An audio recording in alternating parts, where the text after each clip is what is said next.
We have some groundbreaking news tonight. The diarrhea sludge managed to go to Russia and interview Vladimir Putin. We're in Moscow tonight. We're here to interview the president of Russia, Vladimir Putin. What a nice voice. The voice of generation, you know, the voice of freedom. And obviously nice guy. God, so we're a little bit frustrated here, and not because of Tucker Carlson. He's a piece of shit and Russian propagandist. He's not even trying to hide it anymore. I mean, this is not even surprising. Like, he just went to the country that he actually loves, not unlike America. Like, this is not a surprise. At some point, Tucker Carlson would have ended up in Russia, and that shouldn't be a surprise. What is surprising, though, is, the reactions of some people.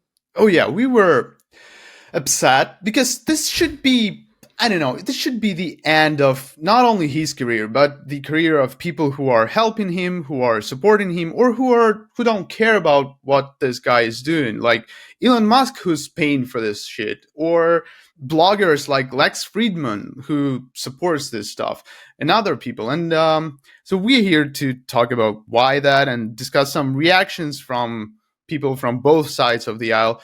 But before that, why did he even do that? What's the point of going and interviewing Putin right now? Like, what do you think, Mal? Yes, I actually have a theory, which sounds crazy at first, but if you look at it, it's not that crazy. But before I even go into it, the only thing I'd like to say is that, Tucker in his advertisement of this video, in his trailer, said that he went there to, show the other side, to give President Putin a chance to speak, because, everybody has been speaking in America. The mainstream media have been giving the Ukrainian point of view, and nobody asked poor Mr. Putin what's on his mind.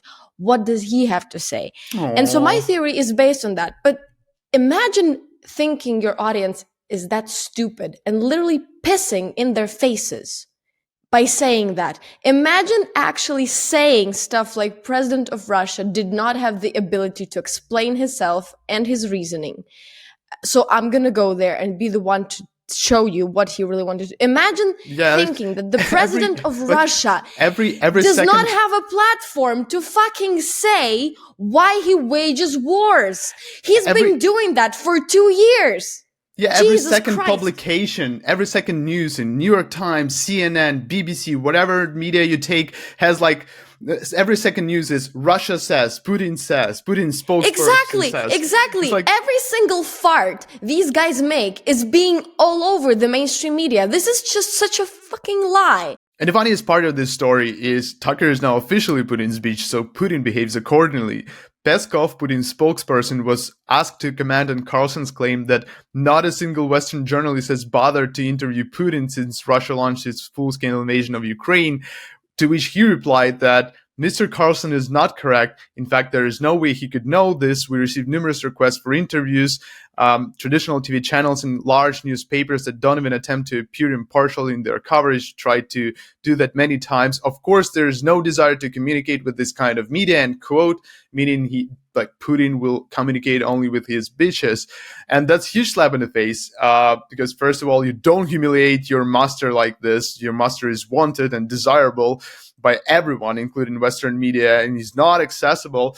And second of all, it's a big fuck you to Tucker, and know your place, little fucking dog. I just can't wrap my head around this. Yeah, Putin is like this underground band nobody's heard of, and they need to go on the radio, like he's this guy nobody knows about. And it's not like, as I said, there are books written about why Putin does things. Literally, people dedicate their lives to write about, to theorize why Putin does something. Every single moment of every single day of every single year, somebody in the world is typing about, something about Putin. We do this on a regular basis. The smallest, most irrelevant people do that. A whole bunch of pedophiles do that. And yet we needed a whole fucking Tucker to go on the world stage and say, You know what? Let's ask them why. Because everybody's talking about Biden all the time and nobody talks about poor Vlad. This is ridiculous and I hate it. It's not like he didn't have a chance to speak. The guy used his own mouth addressing this very issue of war in 2022, where the entire world watched him explain why he's doing what he's doing. And so my theory goes as follows. Not all Americans watch Tucker Carlson. And because his show is now published on Twitter, we can never be sure of the numbers that are there. You know that Musk is constantly rigging up figures. It's not accurate. We have no proof that the people who watch the numbers that are, shown there are actual real people. But I definitely know 100% who watches Tucker Carlson on a daily basis. And his name is Donald Trump.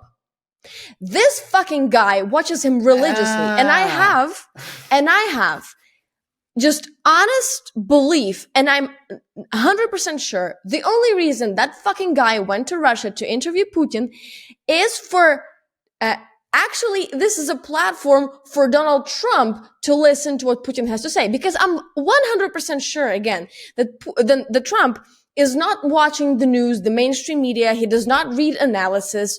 His information is crooked and weird and not, so I think this is the only person who actually asked for ever, like, ooh, can I actually know why Putin is doing this? Like, and this is why they went. This is a show for a one person, and we're just here as collateral damage, literally. That's going to be like election, supporting video for Trump. He's going to give all the talking points, which will be useful for Trump. He will make, yeah, absolutely. You can expect that. It's not even a wild guess. Is like 100%. And believe me, when that interview comes out, Putin's gonna just say the same shit he's told us millions of times before. There's gonna be nothing new there. It's gonna be the same repetitive crap about these history lessons for mentally ill and a whole bunch of weird-ass reasoning about gay people and transgender toilets that, are ruining the fabric of society 24/7, and abortions and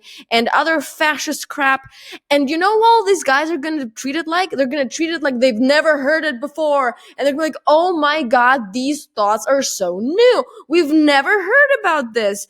Did Putin really say that, American values and NATO are destroying Russia and that's why he had to attack Ukraine? Did he not fucking say it? No, he didn't. This is going to be so surprising. Oh my God, so deep. And they're going to use this to make sure Trump falls in love with Putin even more. And like the problem is not that like Tucker Carlson, the problem is normalization of this behavior. And it's going to be a normalization of Putin. It's going to be a normalization of enabling Putin, like Elon Musk and Trump will take this whole thing and spread this whole thing. Marjorie Taylor Greene openly like doing her job for Mr. Vlad, and it's just painful to watch the reaction. So the journalists and like from the democratic side, from the normal side, more like normal side, try to do something, like say something about Tucker's. No, you don't do this. You don't word it that way, Mark. What happened was the fucking Democrat media got jealous of Tucker Carlson. This is what happened. And it's not that they tried to rationalize it. They didn't go like, oh, well, you shouldn't talk to the genocide makers and you shouldn't give a platform. There's no need to give a platform to a president of one of the largest countries in the world. No. They got jealous. Mark, it has nothing to do with like explaining or being part of the discussion. They just went, I have a screenshot here of Christian Amanpour of CNN, like, a TV host, super important, super influential, works for the dreaded CNN that all the Trump fans are scared of 24/7.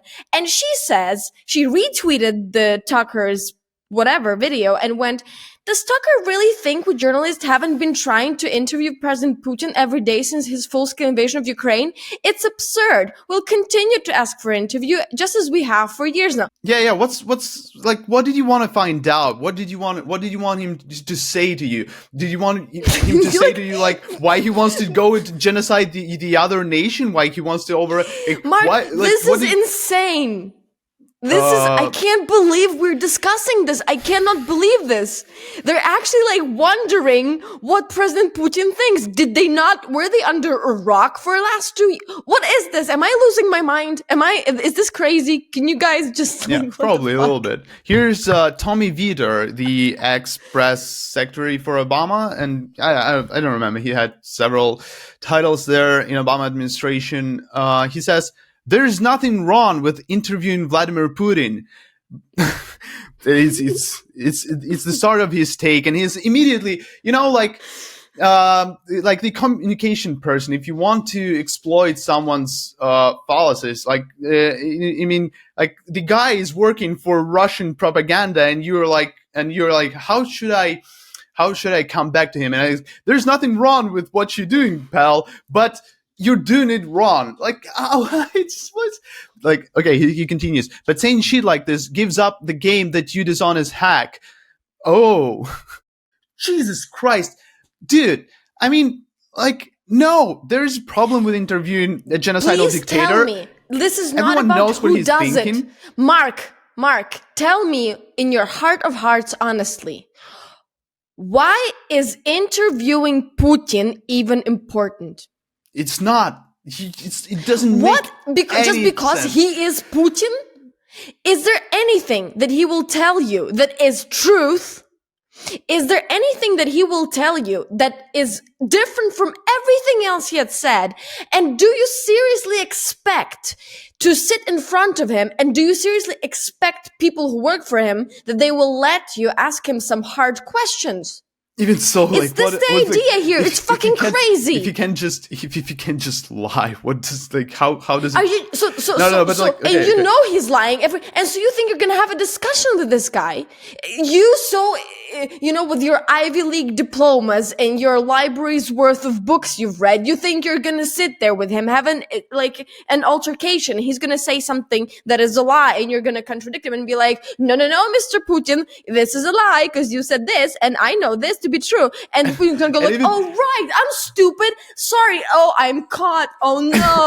If it wasn't for you meddling kids, I would still be lying to the people. But you managed to show the truth. What the fuck? Even if you show him as a liar, nobody knew that. But even if you show him as a liar on national TV or whatever, what does it change? But my favorite take on it. But Tucker is not going to show him as a liar. Tucker won't. It's going to be a propaganda show. My favorite take on it is Lex Friedman, the famous 5-year-old child in the body of a man in a suit. With his 5-year-old child brain, he's saying this: Tucker interviewing Putin is important for opening more channels of communication. We have not enough, apparently. We need more conversations, not less. Okay, I'll speak to Tucker on podcast after. I also hope to interview both Putin and Zelensky individually. I'll work hard to do this well. This war has to end. Leaders need to find a path to peace. Conversations are a part of that. So, they honestly think they're like doves of peace. Yeah, dude. How? There's no.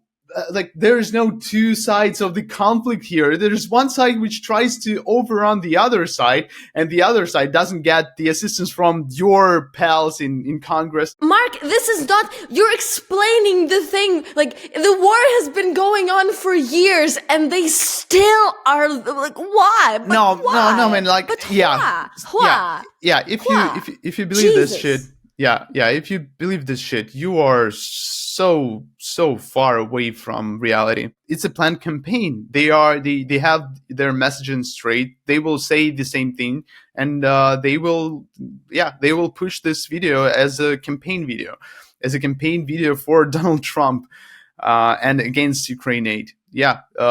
Great job. Americans and American journalists and CNNs and BBCs, etc. By the way, Elon Musk, who's paying for this shebang, and Elon Musk, who's actively promoting this video, who published it on his page, who Tucker Carlson thanked personally in his video for not, cutting it and for not like stopping it from people, for people to be seen. That guy is a military contractor for the United States military, isn't he, Mark? He is, and he's doing job for Mr. Vlad here, and openly, so and not is this like, can you make it like a connection that the same person who is a contractor and who supplies American military with technology, with connection technology, namely Starlink as far as I'm concerned, also has ties and active sympathies for a head of the state, that is Russia, that has been actively promoting and officially an adversary of the United States in all the documents, publicly threatening to destroy Washington with nuclear warheads via their talking heads on Russian state television. So are we saying that the person who America buys stuff for the military for is sympathetic to the same person who wants to destroy the United States? Am I seeing this correctly? Yeah, and probably. Why am I the only one who's seeing this? Yeah, somebody should do something about it. I mean, like the whole America should be on their ears and legs and whatever and saying stuff and be, I don't know, at least as hysterical as we are, because it's frustrating, guys. If you don't care about this stuff, if you don't like watch in this side to this side, it's gonna blow in your faces, and it's gonna end really poorly and probably quite soon. So probably do something. Start with subscribing and liking our channel, liking this video and leaving a comment. Probably you have your take on interviewing genocidal dictators. We will be glad to every input you do. Thank you, and see you next week. See you on this shit.